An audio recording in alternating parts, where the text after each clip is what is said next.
nan nga gisee Babacar nan nga gisee prestation Lions yi tey.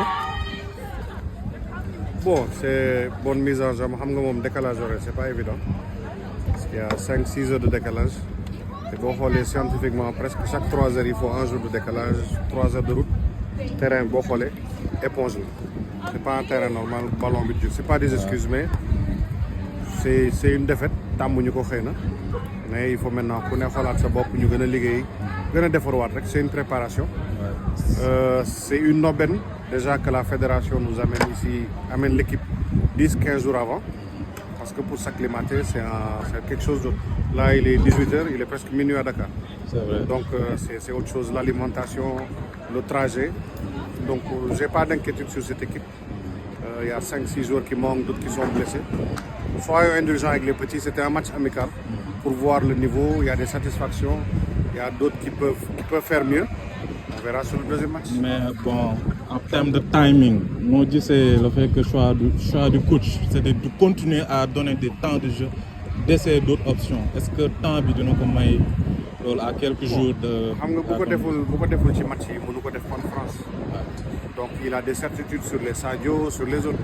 Donc on a vu aujourd'hui le jeune Bara Sapoko qui a été une satisfaction. Si Pape Thiaw n'avait pas osé, on n'aurait pas vu.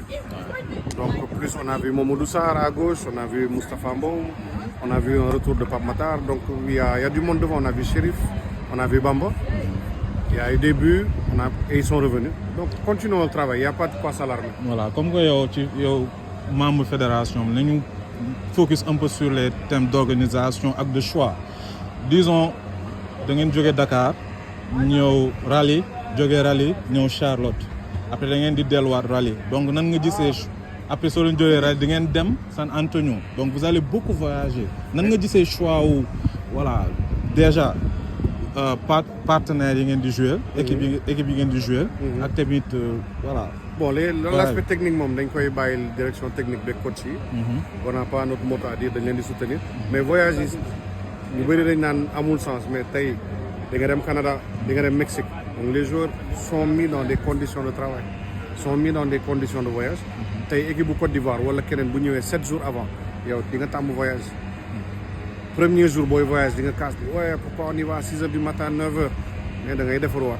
Sur le physique des joueurs quoi ak seen. Non ils sont bien vous les avez vus il y a les kinés les masseurs les physios les bains glacés je m'inquiète pas sur ça et c'est des professionnels qui ont joué 40-50 matchs donc espérons faut les mettre en condition de Coupe du Monde. C'est pas une Coupe d'Afrique où on est logé à Tanger on reste à Tanger là vous allez aller au Canada pour le 3e match. Après vous allez aller au Mexique donc bu boobaa jour sénégalais di dañ tàmm voyager contrairement aux d'autres yi nga xam ne ñu jël défaite bi fii moo ko ñu jël ko contre France. Bon est-ce que mën nañu wax un peu sur 12e gaynde c'est vrai que bu Sénégal mu jël ñëw mais am na quelques. Bon ceux qui sont là c'est leur rendre hommage il y a Correa le coordinateur il y en a qui ont fait 10 heures de bus de New York jusqu'ici. Donc il y avait même pas assez de tickets pour ñoom. ñu leen di massawu ci loolu.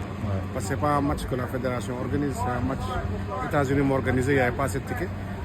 Fii moom tout est privé. ticket masse la. Ok lan ngeen di promettre pour les matchs yeneen yi match France B ak yeneen match officiel. On fera le maximum pour que ñëpp am ticket sénégalais yi fi ne.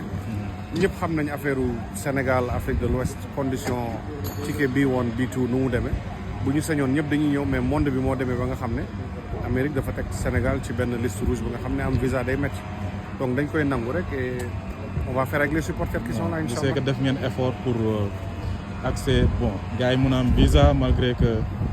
bon xam nga les visas moom c'est une appréciation personnelle. xam nga États-Unis am nañ doole boo xam ne ñoom xooluñu FIFA xooluñu kenn. donc dossiers yi mën nañ la apprécier jox la avant dañ naan may ñëpp 10 ans mais léegi pour nga am 3 mois sax c'est un problème. donc dëkk bi moo dul dëkku football vraiment mais bon on va faire avec. Merci.